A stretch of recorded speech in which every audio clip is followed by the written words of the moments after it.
البابدي والحشرات اللي وصلوا خاطره يرخى وصلوا وحرك إسلام تيجي في رقاورو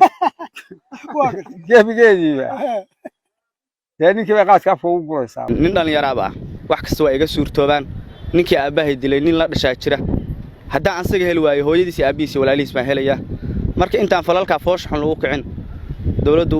wax saxan meesha ka keento. Assalamu alaykum wa rahmatullahi wa barakatuh asxaabta sharafta la ku soo dhawaada muuqaal cusub halka nagala socotaan waa Raash Films qofkii la hadlayo waa walaalkiin Raash haddaan ugu sabta channel subscribe noo saar waxaan u soconaa wadadii 50,000 ilaa 100,000 aan ku gaarin muuqaalka like saar meel fiican sidii u gaaro soo dhawow haddii hore nolol joogtina sidoo kale soo dhawow haddii cusub tahay sidoo kale soo dhawow soo dhawaada macnaha muuqaalkeena maanta waxaan ku fiirin doonaa waxaan meesha ku hayaa laba sheeko ama laba dhacdo mid waa wiil aabihiisa la dilay wariye Jamaal oo gaalkacyo lagu dilay 2 sano ka hor wiilkiisa oo warbaahinta la hadlay waxa uu nadalbanayaa nimankii oo dawladda Puntland ay gacanta ku hayso oo dil toogasho lagu xukumay muddo 8 biloodna wali jeelasho ku jiro in loo toogto nimankii aabihiisa dilay haddii aan la tooganinna waxa uu dalbanayaa in uu aarsan doono macnaha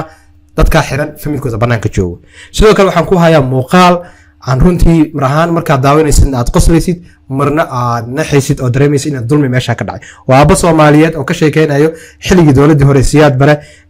in xaaskiisa uu ka dhacay nin ciidan ah ama askari ah sheekada ayaa marka dhageysanaysid marna waad qoslaysaa laakiin marka waxaad dareemaysaa in dulmi aabaha loo geystay oo awood sheegasho meesha ay ka dhacday labada muuqaal ayaan kula wadaagayaa muuqaalka like share comment share inta waa noo dhiirigelin let's go no bilaaw waxaan ku hormarayaa muuqaalka wiilka yar wiilkan uu dhalay wariye Jamaal Allah naxariistay wariyahan ayaa waxa lagu dilay 2 sano ka hor magaalada Gaalkacyo sanadkii aan bilowgiisa waxa dhacday in Gaalkacyo operation badan ee dawladda Puntland ama maamulka Puntland ay ka fuliso kaasoo ku soo qabato rag badan oo kooxda shabaab u shaqeynay wiilkan aabihiisa waxa isla soo qabtay raggii gacanta geystay ee dilay 4 nin ayaa ku eedeysnaa dilka aabihiisa laakiin 2 kamid ah ayaa dilka sheegatay halka 2 kale tan ayna sheeganin dawladda Puntland ayaa waxay go'aamisay in 2 nin ee dilka sheegatay la toogto 2 kale tan min 15 sano iyo 25 sano lagu xukumo xukunkaana wuxuu dhacay bishii February ee sanadkan macnaha 8 bilood ay ragga xukumay yihiin wiilkan ayaa markii ugu horeysay warbaahinta ka hadlay waxa uu sheegayaa in ay jiraan dad macnaha doonayo in ragga qaab qabiil ama qaab kale ku difaacaan dad doonayo macnaha ragga inay u doodaan marka wuxuu taagan yahay hadii aan dawladda dadkaas si dhaqso ah xukunka ay ku riday ee maxkamadda u tooganin annaga ama aniga nin dhalinyaro ah waxaan qaadi doonaa talaabo oo qaadi lahaa wiil aabiis u arguday asla daawana aabahay aniga Jamaal Farxaadan waxa la dilay bishii 3aad koodeedii 2021 waxa ka soo wareegatay dilkii aabahay ilaa hadda sanadii 8 bilood xukunkii dawladda ay ridayna 8 bilood ka soo wareegatay 4 nin oo aabahay dishay in hebel baan aqaana waa dariskay ehelkoodii baan aqaana nin baa khiyaal ugu doodaya nin dulmi ku dilay oo nin caruurtiisii dhex fadhiya habeen 5 yar dhex fadhiya ninkii kibirka ku dilay oo ku jeesjeesay yiri $50 baa dhinac ii tuurtay aniga nin dhalinyaro ah wax kasta waa iga suurtoobaan ninkii aabahay dilay nin la dhashay jira haddii aan saga hel waayo hooyadiis aabiisi walaalihiis ma helaya marka intaan falalka foosh xun lagu kicin dawladdu wax saxan meesha ka keento wiilkan hanjawaadan oo diray hadii uu maamulka Puntland dhayalsado waxa laga yaabaa in dhibaato badan meesha ka dhacdo midna wiilka waa leeyahay horta hadii familkan odayaashooda ama wiilka qoyska waliba oday uu ka dhashay Allah u naxariistay marxuumka iyaga go'aanka hadii ay yiraahdaan mag baan qaadanayna inay mag qaataan dawladana raggan waxay ku xukumayso laakiin hadii ay diidaan waxay xaq u leeyihiin in tiirka loo geeyo loo toogto si kale oo lagaga sideyn kara malaha xabsi ku daahida waa jirtaa dad badan hadda 2 sano xilligii farmaajo 2017 rag la xukumay 2 sano iyo 3 sano iyo xabsiyada ku jira darada la tooganay qofka maxaa laga yaabaa in marxalado kala duwan uu marayo tusaale ahaan in maxaa yiraahdaa maxkamado badan la marsiin karo marka waxaan leeyahay wiilka kulli waxba ka hadalsiiyay maamulka arrinkan hoos u gal koos ma sahlana wiil dhalinyaro ah fudeed kor u qaadi kara qofna oo dhibaateyn kara muuqaalkeen labaad ayaa u badagaleynaa muuqaalkeen labaad waa aaba Soomaaliyeed oo ka sheekeynayo xiliyadii 70 ama 70-meeyadii inuu gursaday gabar isla gabadha uu gursaday inuu nin ka dhacay macnaha xaaskiisii ayaa laga dhacay bal ila daaw sheekadan aan waqti weyn baan hayo dalka kama dhoofin laakiin dalka gudihiisa dhacdooyin badan yaan uga soo joogay uga soo maray aan horta 3 dumar aan guursaday sidaydaba cali markaa meel labaan guursaday midna anoo la sheekaystaa nin askari iga guursaday markaa gabadhii horeysay adeero laba guursadeen oo leedahay marna saddex meel loogu toos balaaye tii shukaansiga xataa aroos ma ku darsatay waxay ahayd 1977 oo aniga oo gabadh Abudabi ka timi markaa la sheekaysta yanayatii dambe heshiino waa guursaday ka baxay dagaalkii 77 markaan bil qabay oo marba kaargo ay ka soo qaaday Abudabi oo nin dib jiraan ahaan jiray oo dhibaatadii haysay wixii ay iga rogtay oo gooyaasha shaalka iyo saacadaha iyo kabaha iyo lacagta aan cadaaday raaxa marka alaabtaan kale waxay dhaan wan macali digsigiisa macnaa naag macal hantideeda hada heshid wan macali digsigiisa yah wallah soo sheekeena cajiib weeyaan ayuunba askartii 77kii nin taliya ahoo wata yaa magaaladii yimi oo soo gabadhaydaasay siqiineeyo markuu magaaladii yimi war gabadhii ma joogtaa hebla dabeedna waxaa la yidhi way joogtaado dee nin baa qaba oo guri halkaasay ku jirtaado waa wuxuu war qabisi anagu waxaa kama dheele bal ii tusa gurigana saaka bisinka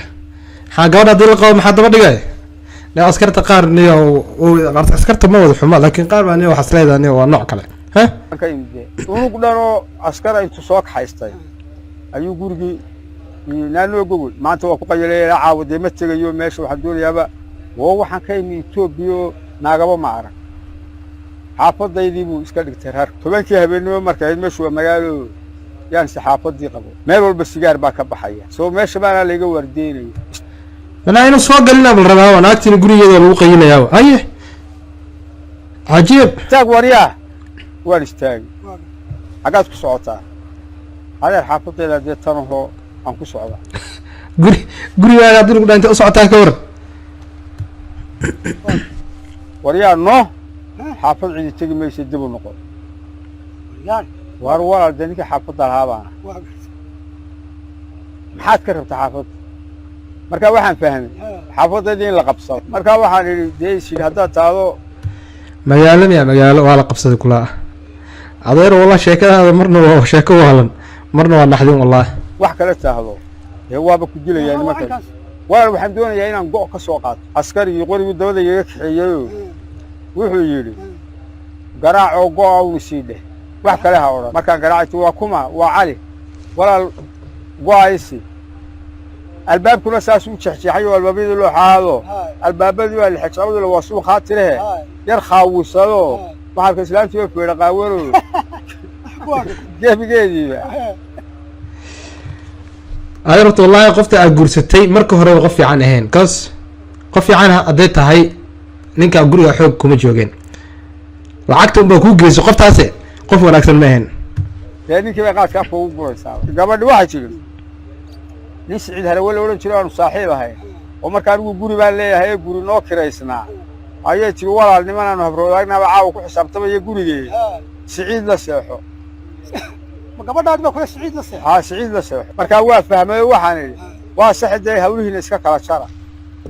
dabe xisaab kala xaafadda ka socotay orod xaafadda hebel saaxa أنا سعيد باوتي سعيد نكال هذا يقول لي ما عارف كهاي حافظ أول وحن ورني وحوي هذا وحاي هاي أروتك هذا الشكل وحول ورعاوي الشكل هو عاوة ويقول لي بو مسكح بو كعسنت هاي أروتك يعني كهذا الشكل والله أنا اللي عيله ويان ما هذا كرده ما بكش يجين كرتين بما أنا كرتا حاس كي عاو قولي ولا قلوري نيم بها يستو عيدنا سيدي بونيكي قبلني وكويا شيبا أنا كمان نقول مالين دمبو عن سوق إسكتشو أيا يميو يقول وروح أقول أفضل هالكلام على بري هو تشوق شيء وأنا قرب عصا ما درجة هرمي وقاشالة سر سودوش على يقطع وحن كل ورا ما يعني وحافظ عمله واضف والله نبتي زلبقي سبحان الله شيكل marka wallahi waxyaabo badan ka jira qosol miro weeyaan laakiin xaqiiqada marka laga hadlo dulmi badan odayga ku dhacay mina waxaan uu ka sheekeynayo waa funny marka dhinuu fiirisid marka qaabka uu sheekeynayo laakiin nafsadiisa inuu badbaadsado darteed dhibaatadan dhan u maray xaafadaydu waa dafro waxaan si naftu waa macaan hadaa taado حافظة شوقتي وحافظة دي واتي ورملي أنا قلت ملهي حافظة ملهي باكو ها مركزو يري واش ليابي وريا waxay u yiraahdeen gabadha caynkaas ee halka ku siicayso quruxda badan ala qabee markaasaan ku yiri ma qabee been bay ku sheegeen naagna weligeeba ma guursan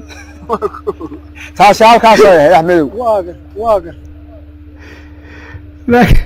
odaya naag xataa weligii ma guursan u taagee wallaahi dhibaato badan aad jirtay sideedaba waxyaabahan hadda odayan waa ka sheekeynayo really waxyaabo aan u arkay ayaa jirto dadka qaar ay sameeyeen oo life aan u arkay marka hebel ma dhahay laakiin waa ay jirtaa ciidamada marka ay amarka ugu sareeya iyaga yeeshaan waxa ay dilaan iyo wax walba dadka ay cabsi geliyaan waxa imaato dulmi badan ay imaado kufsi ha noqoto gabar xoog lagu qaato ha noqoto waxyaabo badan oo noocaas ah dhaco marka sheekadan abaan Soomaaliyeed oo ka sheekeynayo serious markii caadi looga hadlo waa sheeko weyn oo dulmi loo geystay laakiin markuu ka sheekeynayo aad u qoslaysaa saacad dadka qoslaysiinay mid labaad waxyaabaha ugu yaabka badan waxay tahay kulay qofkaas tiraahday caawa niman baa guriga waxa la yiraahdaa ilmaadeernahay oo hawl guriga ku wada qabanayna oo ganacsigan ka wada hadlayna orod meel kala tag ninka odayga kulay naagta dana kale kuma qabin wuxuu ku qabay seela tahay uu ku raacay lacagta qof wanaagsan hadii ahaan lahayd ninkaana ma soo galeen dadkaana dad hore isku yaqaaneen ya jabi kala soo qaadan jiray ahaayeen marka istaqaanay raacay inta dambe odayga meesha dhaxdaas ku galay waxaan ku leenahay noor xaq daraan Allah kaaga dhigo هذا قانك الرجل ما عقاته وكوتا غير إلى الدب ولا ونبى المقال كان سكسوك قوينا لواز مقال إذا ولا لايك تكومنت شرط ونودي رجل أنت كل دون مقال كان مقال كحي واحد كتير سيدانود قريب بيسالف